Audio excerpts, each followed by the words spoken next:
Ok, dans cette vidéo, nous allons changer les cordes de ma guitare et je vais vous montrer comment du coup nous allons procéder à ce changement de cordes. Avant de changer tes cordes, tu vas prendre ça, ok? Tu vas prendre un paquet de cordes. Bon, moi, je te conseille celui-ci, mais il y en a d'autres. Voilà, le Savaris paquet rose. Et il y en a deux sortes. Moi, avant, je prenais ceux-là, mais je préfère ceux-là parce qu'ils sont beaucoup plus pros.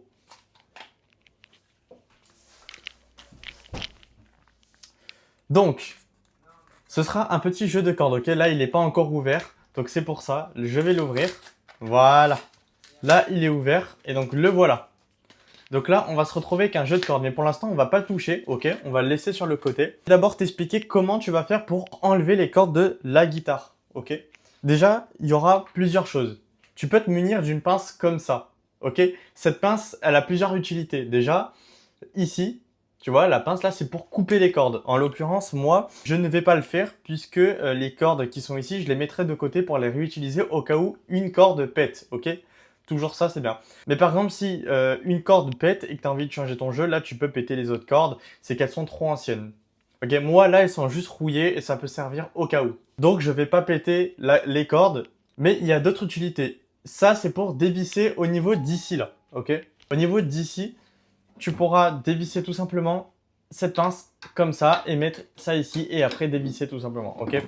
Ensuite, ça, c'est pour les guitares folk, tu sais, c'est quand tu as des petits ronds ici, eh ben, tu pourras les enlever tout simplement comme ceci. Là, en l'occurrence, dans ce tuto, je vais t'expliquer avec une guitare classique acoustique, ok, slash rumba. Mais si tu as une folk, ce ne sera pas du tout la même chose et peut-être que j'ajouterai un tuto au plus tard, comment changer ces cordes de folk. Alors bon, en tout cas, moi, j'aurais pas besoin de cette pince, ok, donc j'aurais pas besoin de couper les cordes. Moi, ce que je vais faire, c'est que je peux m'attaquer directement au changement de corde, à enlever les cordes. Donc, ce que je fais, c'est que je me retrouve dans cette partie-là, ok? Et là, je viens tout simplement dévisser les cordes une par une, ok?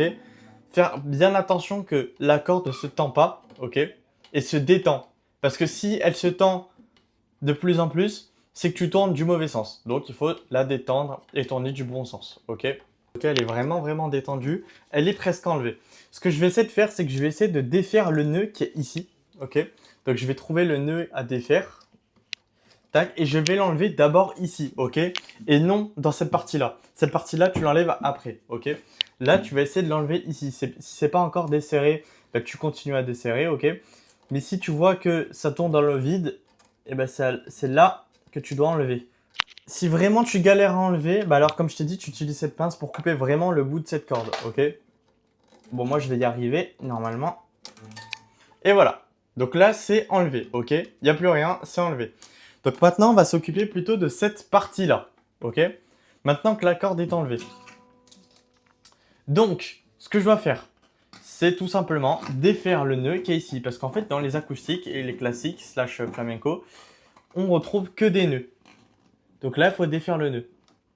Bon, en tout cas, là, en l'occurrence, j'ai pas vraiment besoin de le faire parce que mon fabricant a bloqué du coup le nœud avec les prochains, ce qui fait que du coup, je suis obligé d'enlever la deuxième corde pour débloquer la première, la troisième corde pour débloquer la deuxième, ainsi de suite. Donc, on se retrouve dans un cut. Après que tu as enlevé toutes tes cordes, du coup, tu vas devoir nettoyer l'intégralité de ta guitare, ok? Donc, tu peux prendre quelque chose fait pour les vitres, parce qu'en l'occurrence, moi, j'ai une partie qui est en verre ici. Donc, c'est une plaque en verre qui est posée. Du coup, ce qu'il me faut, moi, c'est quelque chose que je peux nettoyer, quelque chose qui sert à nettoyer les vitres où je peux nettoyer ma guitare. Pour ce qui est du bois, bah, ça pose pas de problème parce que c'est un peu pour tout ça aussi. Le truc, c'est qu'il faut pas en mettre trop. Et si tu veux vraiment nourrir ton bois de ce côté-là, je te conseille de mettre de l'huile d'olive. Ok, en l'occurrence, moi, je sais pas ce que je vais faire pour le moment. Et il faut que tu nettoies bien ta guitare. Moi, ma guitare, elle est poussiéreuse, elle est sale, elle est un peu tachée. Là, il y a beaucoup de gras. Donc c'est pour ça qu'il faut bien nettoyer sa guitare entre temps, ok? À chaque fois, même si tu as tes cordes, tu peux le faire, mais c'est mieux que quand tu changes tes cordes, de le faire à chaque fois. Donc ça, c'est quelque chose à faire, ok?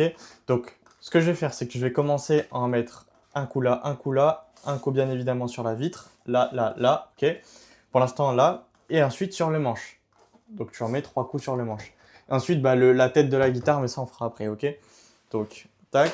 Pour nettoyer, tu prends du sopalin, hein, ça suffira. Et donc tu viens nettoyer vraiment de manière à appuyer sur le truc, ok? Comme ça, au moins, ce sera propre et tu ne seras pas obligé de repasser plusieurs fois. Parce que c'est vrai que ça dérange pas trop le bois, mais c'est pas non plus très bon si tu en mets beaucoup. Donc tu viens comme ça, ok? Alors, regarde, déjà comme c'est sale, c'est énormément sale déjà. Donc c'est bien que je le fasse. Tac.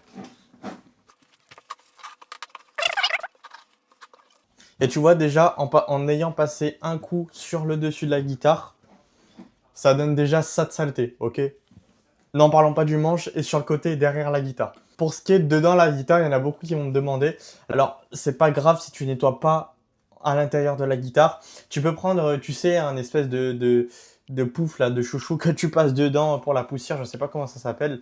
Mais tu passes ça dedans et ensuite pour enlever toute la poussière. Mais en vrai, c'est pas très nécessaire. On s'en fout un peu. Et là, voilà, tu viens faire le tour, ok? Tu viens du coup nettoyer le manche. Je vais t'expliquer comment nettoyer le manche, mais tu nettoies bien aussi sur les côtés et à l'arrière. Très important. Donc pour ce qui est du manche, en fait, donc le manche, ça se verra pas, mais en fait, tu as énormément de gras sur le manche. Ce qui fait que du coup, tu vas devoir bien frotter, ok? Plus ça fait longtemps que tu joues sur ta guitare, plus tu auras du gras, ok? Et ça se voit plus ou moins. Donc là, tu vois, regarde, si je gratte, tu le verras pas à l'œil nu comme ça, mais si je gratte, on voit du gras et parfois il y aura du gras sur mon doigt. Ok, donc lave-toi bien les mains, pareil entre temps. Et tu vois, regarde. Tout ça, ça vient du manche. Et en fait, ça se voit pas parce que c'est du gras qui est vert foncé, voire noir. Et tu vois, ça, en fait, ça fait pas du tout propre. Tu vois? Voilà. Donc pense à bien nettoyer et surtout frotte, mais à la mort. Frotte à la mort chaque frette. Chaque frette que tu vas avoir, tu frottes à la mort. Sur mon ancienne guitare, j'y ai passé 2 heures, hein. Donc tu nettoies bien à chaque frette. Et ensuite, dès que tu as fait le manche en entier, tu fais ici, ok? Donc tu nettoies tout là, la tête de la guitare. Et ensuite, tu retournes ta guitare et même concept. Tu retournes ta guitare et tu fais partout sur ta guitare. Regarde, tu vois, il y a des taches ici, c'est taché de partout. Voilà. Tu nettoies ta guitare dans l'intégralité et ensuite, on passe au prochain cut pour mettre les cordes. Ok, maintenant on se retrouve dans la partie la plus importante de la vidéo. Je vais te montrer comment placer une seule corde, ok? On va pas faire les 6 cordes, ça sert à rien, parce que ça se place pareil, ok? Donc, déjà le fonctionnement des cordes. Donc, tu sors tes cordes du paquet comme ceci, ok? Tu les retrouves comme ceci avec des petites étiquettes qui servent un peu à rien. On sait pas à quoi elles servent, mais si, elles ont une utilité, ok? Donc déjà, ce que tu vas faire, c'est que tu vas diviser les paquets comme ça. Tu vas diviser les groupes de cordes, tac, ok? Si tu sais pas comment compter les cordes, ça va être super simple. La plus grave, c'est la 6e corde, ok? Donc celle que tu joues la plus haute, quoi. Tu tiens ta guitare comme ça, et ben la plus grave, la plus haute, c'est la 6e corde, et la plus aiguë, la plus fine, c'est la première corde, ok? Donc là, tu vois, tu auras des notes. Tu auras des notes, et elles sont anglaises les notes. Mais derrière, tu as, bien évidemment, mais du coup, les numéros des cordes, et tu vas chercher du coup, pour placer la première corde, tu vas chercher la 6e corde. Donc, c'est un mi et hop, 6e corde. Ok, donc là, tu as la 6e corde. Donc, tu vas enlever ça. Tac, tu vas dérouler la corde. Et tu vas commencer à placer. Tu vas commencer à rentrer la corde ici. Ok, donc sur cette partie de la guitare. Comment tu vas faire pour la rentrer? Ça va être super simple. En fait, tu vas tout simplement la rentrer par le bas. Ok, donc tu vas essayer de trouver le trou, tu vas la rentrer par le bas. Tac. Voilà. Donc je viens rentrer ma corde par le bas. Voilà. Parfait. Donc, ensuite, je laisse un peu de marge. Ok, même beaucoup. Je pense comme ça suffit. Ok, tu laisses 5 cm à peu près, 5 à 10 cm de marge. Et en fait, tu vas venir faire un nœud. Donc comment faire un nœud concrètement? Tu vas faire tac. Ok, donc en fait, tu vas prendre ton bout. Je vais laisser un peu plus. Tu vas prendre ton bout. Tu vas venir le faire passer par-dessous. Ok. Donc peu importe si c'est là ou là. Ok, par-dessous. Tac. Voilà. Tu vas tirer.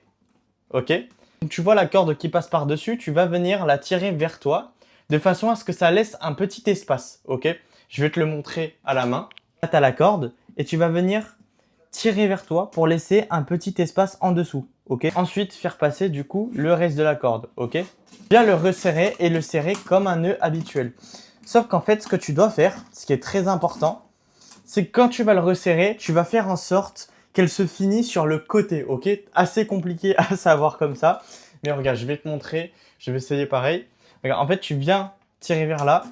et tu viens descendre la corde de façon à ce qu'elle soit plaquée sur le côté de ce truc là, tu vois, sur le côté de ce truc là, tu vois, ici là, et ben ta corde elle doit être plaquée ici. Tac. Je vais te montrer à la main pareil. De base ta corde elle est comme ça, et en fait tu viens la descendre afin de la plaquer sur le côté, ok? Donc tu viens laisser tac de la marche comme ça, et là donc elle est plaquée, ce qui fait que tu pourras resserrer avec cette partie là tranquillement. Et là je viens resserrer, ok, le plus fort possible. Mais de toute façon, ne force pas trop ici, puisque quand tu vas la resserrer en haut du manche, à la tête du manche, ça va se resserrer tout seul, ok? Faudra bien que tu le tiennes. On passe à la suite. Du coup, une fois que c'est bien stable, tu vas venir rentrer le petit bout de la corde au trou, au premier, tu vois. Donc on est bien d'accord que c'est 6, 5, 4, 3, 2, 1. Ok, première corde, deuxième corde, troisième corde, quatrième corde, cinquième corde, sixième corde. Là, en l'occurrence, on est à la sixième corde, donc on vient rentrer au sixième trou. Parfait. Donc, on va rentrer toute la corde. Voilà. Alors, juste petit bout qui est... faire attention, qui est bien ça. Voilà. Et là, je viens le mettre sur le trou de ce petit chevalet. Ok. Donc, voilà. Parfait. Donc là, elle est bien stable. Ce que je vais faire, c'est que je vais essayer de venir, du coup, faire un deuxième tour. Voilà. Donc là, tu l'as, ok? Et tu vas, si possible, repasser une deuxième fois dans le trou. Donc là, en fait, ce que tu vas devoir faire, c'est vraiment tenir les cordes ici de cette façon-là, tu vois, de la pince comme ça. Tu prends tes doigts comme ça et tu viens plaquer les deux parties. Donc la partie inférieure et la partie supérieure du truc, au niveau des cordes. Et pendant que tu vas plaquer, bah, dans cette partie-là, tu vas tourner, ok? Tu vas tourner et tu vas tout simplement tourner de façon jusqu'à que la corde soit accordée. Alors ce que tu fais, c'est qu'en fait, tu tournes déjà un début. Déjà, la corde doit être tendue, ok? Elle ne doit pas se détendre toute seule. Là, si ça bouge et si ça fait des petits claques, c'est totalement normal, c'est que ça est en train de s'adapter, ok? Et ensuite, ce que tu vas faire, c'est que tu vas prendre tout simplement un accordeur et tourner, tu vois, tourner de façon à ce qu'elle soit accordée. L'accordeur, tu peux le trouver soit en objet, soit directement avec une appli sur téléphone. Moi, je te conseille Guitar Tuna, c'est gratuit et c'est super simple. Et tu fais exactement ce que je t'ai expliqué des deux sens, des deux côtés, avec toutes les cordes. Voilà, tout simplement. Une fois que tu as fait ça, tu as bien accordé, n'hésite pas à réaccorder tous les jours de façon à ce que tes cordes s'habituent à ta guitare. Et ensuite, du coup, tu peux passer à la suite de ton apprentissage.